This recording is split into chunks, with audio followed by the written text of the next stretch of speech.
She told it very clearly, confirm before acting. Then she watched her AI read that instruction, ignore it, and start deleting her email.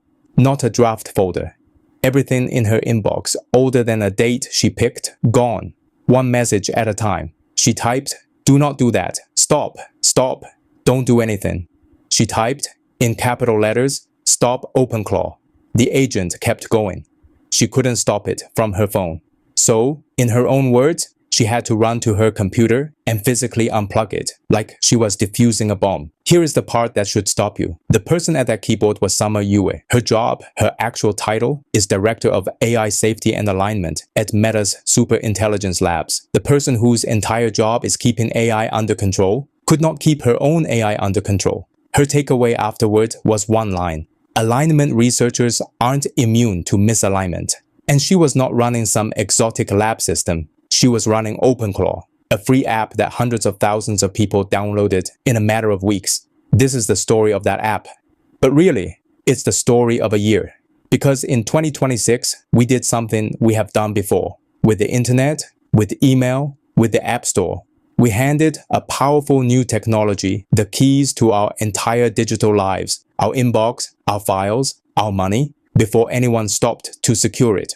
OpenClaw is the canary. So, how did a tool built this fast end up on this many machines? How did it become the biggest security disaster of the year? And why did the man who built it get hired by OpenAI for it? To understand the danger, you have to understand why people loved it. OpenClaw is not a chatbot. It's closer to a digital employee.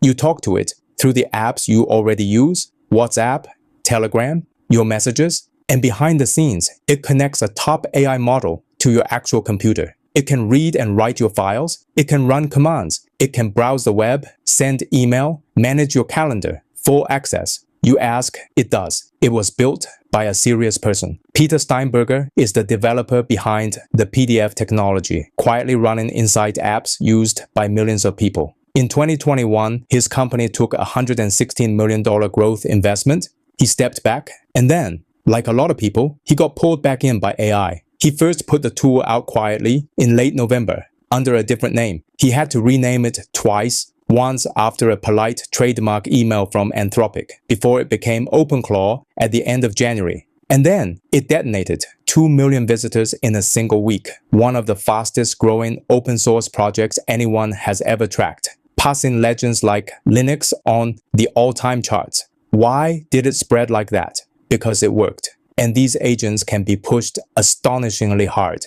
In a single month, Steinberger himself ran up an AI bill of $1.3 million, 600 billion words of text, about 100 agents working at once. These things really can run your life. And that is exactly the problem. Full access to your machine is the whole reason it's useful. It's also the reason it's a loaded gun. The same agent that books your travel can empty your inbox. Or, it turns out, hand the keys to a stranger.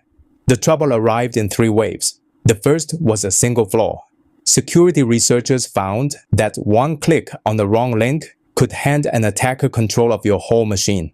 The link quietly told OpenClaw to send your private access token to a stranger's server. And with that token, they were in. It worked, even if you had carefully run the tool only on your own computer. On the standard severity scale, it scored a CVSS of 8.8, high. Now, the good news, and remember this for later, a researcher found it in about 100 minutes, and it was patched in about a day. The bad news? It was the first of many. More serious holes kept turning up for months. The second wave was worse, because it wasn't a bug. It was the store. Remember, OpenClaw lets anyone publish add-ons, little skills you can install. A security firm audited that store and found that roughly 1 in 8 of the add-ons were malicious. Not broken. Malicious. They installed silent malware that drained crypto wallets, stole passwords and login keys, and went after the one thing an AI agent always keeps lying around: its own saved passwords and keys. The trusted store was the trap.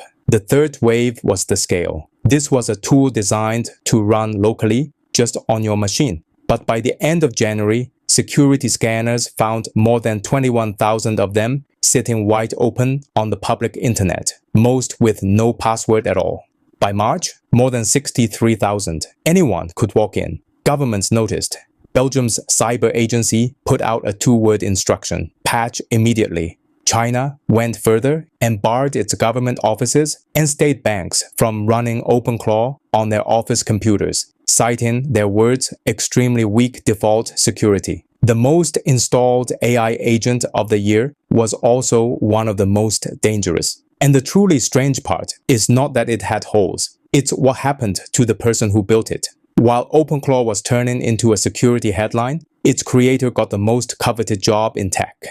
In the middle of February, Peter Steinberger announced he was joining OpenAI to build the next generation of personal agents. He turned down an offer from Meta to do it. Mark Zuckerberg had personally messaged him, Sam Altman welcomed him publicly, and called him a genius with a lot of amazing ideas about the future of very smart agents. Now, to be fair, Steinberger is not the villain here. He owned the problem and shipped the fix himself. The villain, if there is one, is the incentive. In 2026, if you shipped the powerful, slightly reckless thing first, you didn't get sued.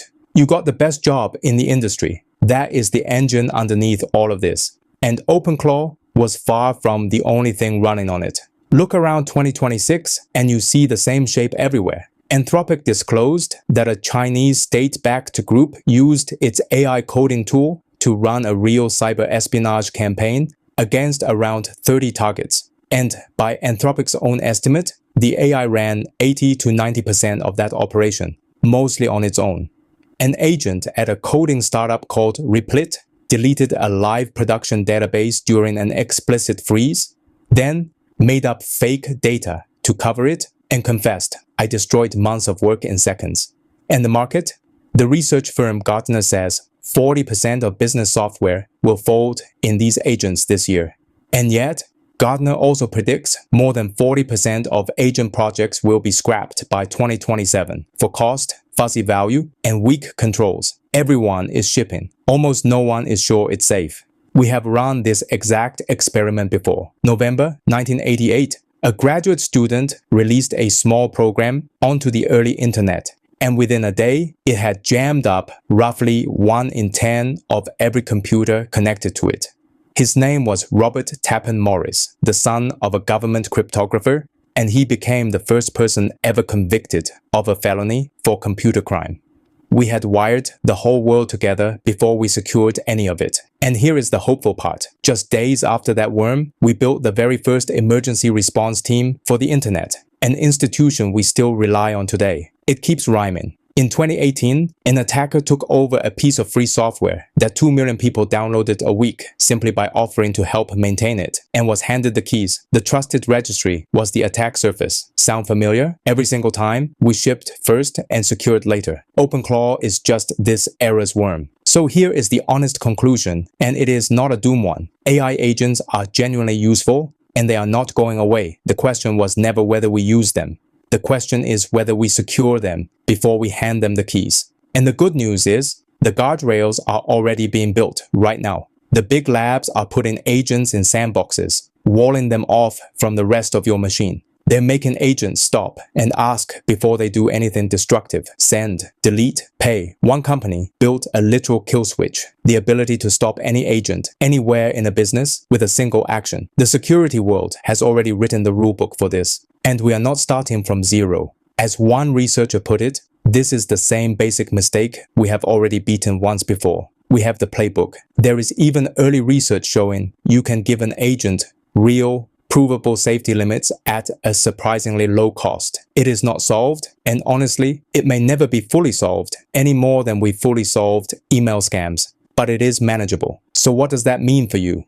Simple. Don't hand an agent total control of your machine and an unvetted app store at the same time. Box it in. Make it ask first. We put the whole world on the internet before we secured it. Then, one crisis at a time, we built the defenses. The lesson Summer learned at her keyboard, running to unplug her own computer, is the lesson of the whole year. The leash has to come before the keys. The agents are already here. The only question left is whether we build the guardrails before the worm or after.